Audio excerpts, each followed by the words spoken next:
People always end up missing the very places they once desperately wanted to ditch. I'm not a big short video scroller, but I've always believed this. When some kind of content suddenly blows up with hundreds or thousands of creators jumping on the bandwagon and racking up solid views, even if the production is super rough, it means it's hitting some deep emotional chord with a certain group of people. Take the recent county town literature trend in China. Floral dresses, rundown bus stations, dappled sunlight filtering through. These carefully composed aesthetic shots have turned county town from just a geographic label into a full-blown cultural symbol. But a county town is never just a county town. On the internet, it's become a metaphor for the hometowns in Jia Zhangke's films, the old villages in Lu Xun's stories, the lost youth in Yu Hua's novels. It's that place so many of us fought tooth and nail to escape in real life, but keep going back to in our dreams. Across the sea in Japan, there are countless places like that too. Names that sound gentle but have tough fates: Hakadari, Ataru, Asahikawa, Toyama, Yanaga, Takamatsu. They were the hottest stages during the bubble economy frenzy, and the first to crash hard when it all popped. Tokyo and Osaka sucked up all the population and bounced back stronger, while these cities ended up like old vinyl records scattered across the map. The music stopped long ago, but the wind keeps spinning them anyway. Today, let's talk about the slow fate of Japan's third-tier cities. What's in Naka anyway in Japan? If you ask someone on the street where the countryside in Naka starts, you'll get 1,000 different answers. Fancy folks in Minato Ward might say, with the sweetest smile and the snarkiest tone, everything outside Minato is countryside. Native Tokyoites. Japan is basically all countryside except Tokyo. And yeah, Osaka's especially bad. Only when you ask people from places like Aomori, Kumamoto, or Takamatsu do they rattle off a list of tiny towns and villages you've never heard of. This shows the sharp divide in Japan's urbanization. It's super polarized, and in reality, outside the big three metro areas, Tokyo, Osaka, Nagoya, most Japanese cities are shrinking population-wise. They're called local core secondary cities. Think our third or fourth tier towns back home. These places typically have 300,000 to 1 million people, are prefectural capitals or regional industrial hubs, with Shinkansen stops or highway access. The urban framework got built out big, some even had tiny airports with a flight or two a day. Economically, they're bit players in the national system, on the fringes for resources, often relying on central government handouts to keep running. Walk around these cities and you get this weird vibe: wide roads, sleek office buildings, massive public facilities. Hardware-wise, they're not behind at all, but hang out for a few days and you can't miss the underlying decay. Empty streets, shops closing early, hardly any kids around. It's like a fancy gold cup filled with just a few pickled veggies. Not quite right. The bubble era glory days. To understand why they're fading, you gotta go back to their peak. The wild 1980s bubble economy. Speculation was insane in Tokyo. Even a public toilet in Ginza could go for yen 1 million per square meter. For context, that kind of money could have bought a courtyard house in Beijing back then.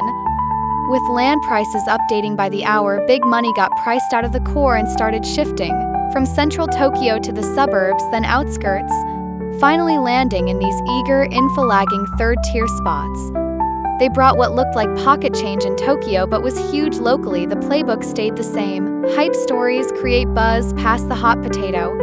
Early birds cashed in big. Latecomers got stuck holding the bag. The hot narrative?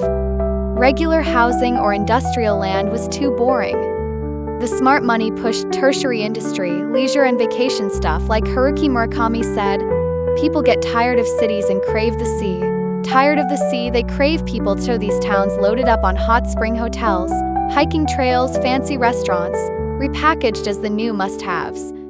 Takamatsu, the economic hub of Shikoku, was the poster child for this madness. In 1988, the Seto Ohashi Bridge opened, linking Shikoku to Honshu by road. This got spun as Shikoku's about to get flooded with Tokyo capital heading south. Media hyped it up. Locals went nuts. Downtown land prices tripled in 3 years, fourth highest spike in the country after Tokyo, Osaka, and Nagoya. The main shopping district branded itself Shikoku's Ginza, the golden investment zone. Newspapers screamed land prices are national destiny. TV ads yelled head south from Tokyo, launch from Takamatsu. The government talked guided, rational development but rolled out red carpets, 5-year tax breaks, instant land allocation, fast approvals. Suddenly, Tokyo companies poured in. Even remote coasts got snapped up for vacation villas. Ironically, this peaked in 1989, just as the national bubble was about to burst. As Japan's peripheral nerve, Takamatsu missed all the warning signals from the center. The city dreamed big. 21st century international cultural city, Shinkansen Extension Convention Center Arts Hub. Even after the 1991 national crash, they kept pushing. Why? Others kept fueling the fire. In 1993, to reverse the real estate nosedive, the government announced valuable local projects, big, expensive public works. But Central gave policy only, no cash. The locals had to foot the bill. Why did fresh from the crash locals borrow more and double down? 2 reasons. Sunk costs, all that incoming capital left half-finished projects. Quitting looked bad politically and economically. And politics, huge chance for officials to shine. Win big as heroes saving the economy, lose and taxpayers eat it. In East Asia, that choice is obvious. So the craziest thing happened. A massive local infrastructure boom bloomed right on the bubble's ruins. We all know how it ended. 3 years later, downtown offices empty, banks drowning in bad debt. By 1995, land values down to a third of 89 peaks, small builders bankrupt, local banks merged and cut staff, Grand Convention Center plans delayed and scaled way back, city saddled with crushing debt for generations. Takamatsu wasn't alone. Matsumoto, Nagano, Shizuoka, Shimanosuke, Asahikawa, Hakadate, Kagoshima. Which name means shattered livelihoods and dreams for hundreds of thousands. That was their golden age and their illusion age. Some thought they'd stay hot forever. Nothing could knock them down, but when the dream ended, even the air felt thinner. The aftermath. Why no comeback? We've talked about places like Nishiwakura or Kinugawa. Some burned out on coal, others swept away by bubble waves. Decline stories vary, but the reason they can't recover is the same. No future here for young people. Sociologist Miura Atsushi calls it static decline. Economists say low growth trap. Big terms, but it boils down to fewer people, tighter money. Colder Hearts data backs it. Since the late 90s, third-tier city populations have trended down steadily. Former powerhouses like Akita, Kagoshima, Matsue see annual net outflows up to 2-3%. Kyushu and Shikoku hit 5% plus in spots. That sounds mild, but in 20 years it wipes out all new vitality. Carrier, 70% plus of outflows are 18 to 35-year-olds, so you see clean streets, quiet roads, libraries bigger than the economy supports but dig deeper, banks consolidating, hospitals short-staffed, land prices sliding. The youngest spot downtown is often the nursing home, since caregivers are still younger adults. People say young folks heading to big cities is normal. More money there, sure, but normally you'd see cycles. Leave to work, come back eventually. This is one-way flight. They're not temp workers. They're ditching home for good, no return on the life menu. Why? Coming back costs more than staying gone. The ones who stay, who sticks around? Post-90s crisis. Government bailed out banks, finances, public investment, roads, libraries, halls kept rolling. Civil service expanded, local banks merged, health/education boosted. When markets fail, government becomes the safe haven to a hereditary local elite emerged. Civil servants, local bank employees, teachers, doctors called stable elites. Economy colder, secure jobs more valuable.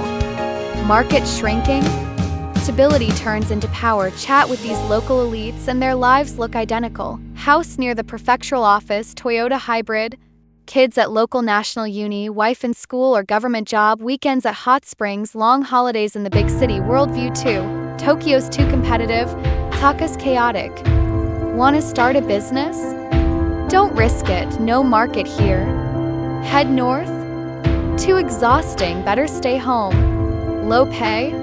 Side Tokyo, wages vary only 20% nationwide. No getting filthy rich, but family life. Cozy home, easier than being a grind king in Tokyo. Crucially, stability breeds more stability. Local bureaucracy ties into finance, health, education, construction. Good match marriages aren't moral debates. They're consensus. Limited pool of eligible folks, matching's easy, outsiders become the underclass. Missed the bubble dream, resigned to flatlining. Even ambitious ones get worn down by that yakiniku spot's great or this onsen's nice. If they do leave and chase dreams, the soul-searching hits. Can you really handle Tokyo? Yeah, for them. Tokyo's mostly in TV dramas. Christians, heard of them? Never seen one. Academics call this group stable middle class. The weirdest part, their security comes from the decline itself. Decline locks in their relative status. City cools, they stay calm. Growth stalls, they feel at ease. Take Shizuoka. Land halved in value, only dual civil servant families could still get mortgages. Kids go local uni, then local bank or office. Rinse and repeat. Places with some heritage like Naha or Hakodate can lean on cultural tourism. Not a lifesaver, but some income. Most just learn to look respectable in decline. Empty shopping streets? Government funds a facelift. Land crashing? Build a culture hall. Job scarce? Repave roads, always talking investment, attraction, and jobs, but really clinging to the system, avoiding real production. Cities look orderly, but it's decline propped up by bureaucracy. Insiders huddle and resist change, generation after generation. Outsiders can't break in, so they leave for better lives elsewhere. Of course, I'm talking about Japan.